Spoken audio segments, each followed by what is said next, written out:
జనాన్ని వీళ్ళు చేతగానితనంగా చూసుకుంటూ మాత్రం నేను చెప్తున్నా కదా, రానున్న రోజుల్లో ఒక నెల 15 రోజుల్లో భారీ మూల్యం చెల్లించబోతున్నాడు కరుణాకర్ రెడ్డి.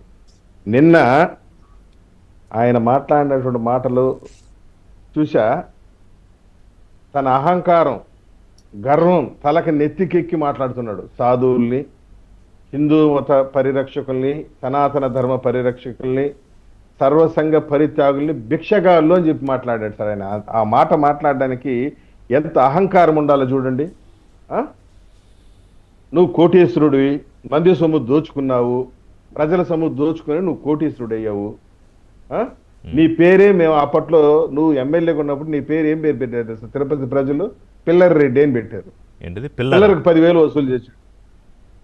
ఎవరు ఏ అపార్ట్మెంట్ కట్టినా, ఏ ఇల్లు కట్టినా పిల్లర్కి 10,000 వాళ్ళ కొడుక్కి ఈయనకి చెల్లించాలి. అందుకని చెప్పి ప్రజలు పిల్లర్ రెడ్డి అని పేరు పెట్టారు. ఆయన పేరు పిల్లర్కి 10,000 స్కీము. ఆ విధంగా దోచుకున్న సొమ్ము నీ దగ్గర ఉంది. కానీ సాధువులు, సర్వసంగ పరిత్యాగులు కుటుంబాన్ని అన్నిటినీ త్యజించి కేవలం హిందూ మత పరిరక్షణ కోసం పనిచేస్తున్నటువంటి వాళ్ళు ఎప్పుడు భోంచేస్తారో, ఎక్కడ భోంచేస్తారో తెలియదు. కేవలం పూజా పురస్కారాలతో కడుపు నింపుకునేటువంటి వాళ్ళు, వాళ్ళపైన నీ ప్రతాపం చూపించేది. టిఫిన్ తీసిస్తాం రమ్మంటే వచ్చినారు ఆ సాధువులు. వాళ్ళని భిక్షగాలతో పోల్చి మాట్లాడాలంటే నీ అహంకారం ఏ స్థాయిలో ఉందో నాకు అర్థమైంది. నేను గతంలో చూసా చాలా మందిని ఈ విధంగా నోరు బారేసుకుని నోటి దూలతో వ్యవహరించినట్టు వాళ్ళు రాజకీయంగా సమాధి అయిపోయినటువంటి విషయం నేను చాలా చూసున్నా. ఇప్పుడు కూడా నువ్వు రాజకీయ సమాధిగానే ఉన్నావు, అది వేరే విషయం. మాట్లాడుతున్నావు. నేను మాట్లాడుతూనే ఉంటాను అంటే మాట్లాడుతూ ఉండి నేను ఎవరు వద్దన్నారు? నన్ను చంపినా కూడా నేను ఇలాగే మాట్లాడుతుంటాను. నిన్ను ఇంకా చంపాల్సిన అవసరం ఏముంది? చచ్చిపోయిన పాముని ఎన్నిసార్లు చంపుతాము? రాజకీయంగా నువ్వు సమాధి అయిపోయి దాదాపు 62,000 ఓట్ల మెజార్టీతో ఓడిపోయినావు. తేడాతో. జంగాలపల్లి శ్రీనివాసులు ఊరు కాని ఊరు, పేరు కాని పేరు. ఒక వారం క్రితం తిరుపతికి వచ్చాడు, టికెట్ తెచ్చుకున్నాడు, నిలబడ్డాడు, నిన్ను చిత్తుగా ఓడించాడు. తిరుపతి ప్రజలకు తెలియదా నీ గురించి? నేను మాట్లాడేది ఏంటంటే కేవలం మీడియా అటెన్షన్ కోసం తాపత్రయపడుతుంటాడు సార్ కరుణాకర్ రెడ్డి. అందులో తిరుపతి దేవస్థానం ప్రపంచవ్యాప్తంగా గుర్తింపు ఉన్న సంస్థ. దాన్ని ఒక ఎంచుకొని దాని మీద బురద జల్లుతూ దాన్ని అజెండాగా పెట్టి మాట్లాడితే ప్రజల అటెన్షన్, మీడియా అటెన్షన్ నా పైన ఉంటుందని తాపత్రయపడుతున్న కరుణాకర్ రెడ్డి. నేను సింపుల్ ఉదాహరణ చెప్తాను చూడండి.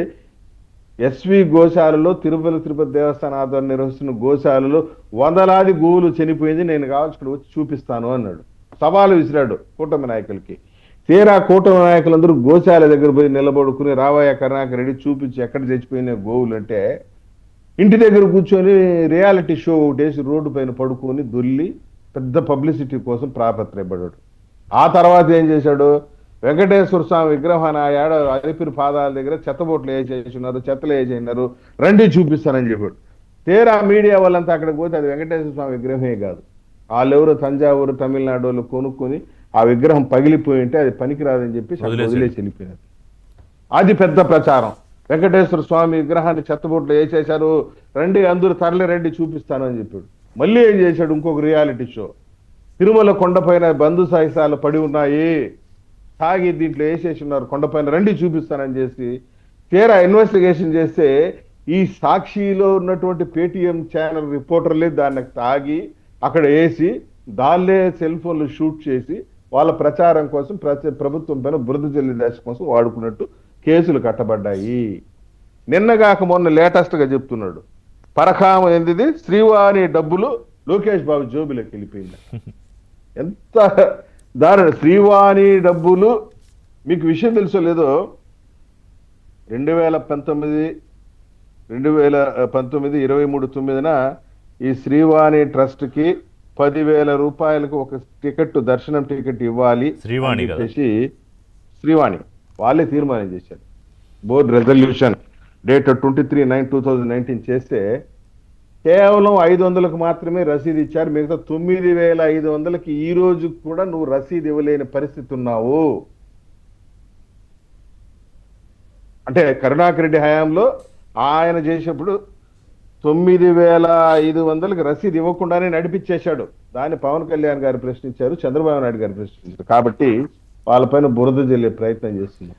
వందలాది దేవాలయాలు నిర్మించాడట, వందలాది భజన మందిరాలు నిర్మించాడట శ్రీవాణి ట్రస్ట్ నిధులతో. ఉమ్. కేవలం వైసీపీ ఎమ్మెల్యేలు నీలి కార్యకర్తలకి ఉపాధి కల్పించడం కోసం ఈ శ్రీవాణి పథకాన్ని తీసుకొచ్చి వాళ్ళ కడుపు నింపి. సో ఇప్పుడు మీరు చెప్పిన ఈరోజు అంశాలే ప్రసాద్ గారు, మీరు అనేక అంశాలు చెప్పారు. అతని ప్రాపకం కోసమో లేకపోతే మీడియాలో ప్రచారం కోసమో హెడ్లైన్లో ఉండడానికో, ఇందాక భాను గారు అన్నట్టు తిరుమల వెంకటేశ్వర స్వామిని వాడుకోవడము, పైగా ఇప్పుడున్న టీటీడీ బోర్డు మీద, ఇప్పుడున్న కూటమి ప్రభుత్వం మీద బురద చల్లడము, ఇది ఆయన ఎజెండాగా పెట్టుకున్నాడు. నేనేమంటానంటే ఇది ఆపరేషన్ డెస్ట్రాయ్ తిరుమల, లేకపోతే దాన్ని పవిత్రతను దెబ్బతీసే కార్యక్రమంగా ఆయన పెట్టుకున్నాడు అని అర్థమవుతున్నప్పుడు 2 ఏళ్ల పాటు కూటమి ప్రభుత్వం, అది కూడా ఎవరు, బీజేపీ కూడా కూటమిలో ఉంది, ధర్మం కోసం దేశం కోసం నిలబడే పార్టీ, భానుగారిని కూడా అడుగుతా, ఇంకా కొన్ని విషయాలు ఉన్నాయి. సో ఇవాళ మీరు కూటమి నాయకులు అందరూ కూడా మాట్లాడతారు, కానీ కరుణాకర్ రెడ్డికి అడ్డుకట్ట ఎవరు వేయగలుగుతున్నారు? నిన్న ఆయన స్వామీజీని సన్నాసులు అన్నాడు, భిక్షగాళ్ళు అన్నాడు. నేను అడుగుతా, ఎస్, కొంతమంది భిక్షగాళ్ళు నిజంగానే హిందూ ధర్మం కోసం నిలబడితే తప్పేంటి? మీకులాగా మీరు చెప్పినట్టు నాకు తెలియదు ఇవాళ వరకు ఆ పిల్లరికి 10,000 తీసుకున్నాడు, లేకపోతే ఇంకో దానికి మీకులాగా అవినీతి సొమ్ము ప్రజల సొమ్మును కాజేయకుండా వాళ్ళు యాచించుకుని బతుకుతూ అయినా కూడా ధర్మం కోసం పోరాడితే తప్పేంటి? ఎవరైనా కొంతమంది అలా ఉంటే ఇవాళ వాళ్ళని హేళన చేసి గేలి చేసే అధికారం ఇచ్చారంటే కనీసం మీకు మానవత్వం కూడా లేకుండా పోయిందని అర్థమవుతుంది కదా. ఇక్కడ నా పాయింట్ ఏంటంటే, ఒక వ్యక్తి ఎజెండాని మీరు ఎందుకు బ్రేక్ చేయలేకపోతున్నారు ప్రసాద్ గారు? సార్ ఇప్పుడు నేను ఒకటే చెప్తున్నాను, దయచేసి మంచి ప్రభుత్వాలు, కిరీటాలు ఇవి చెప్పకండి నాకు సార్. ఇప్పుడు క్రిస్టల్ క్లియర్ గా మేము ఒకటే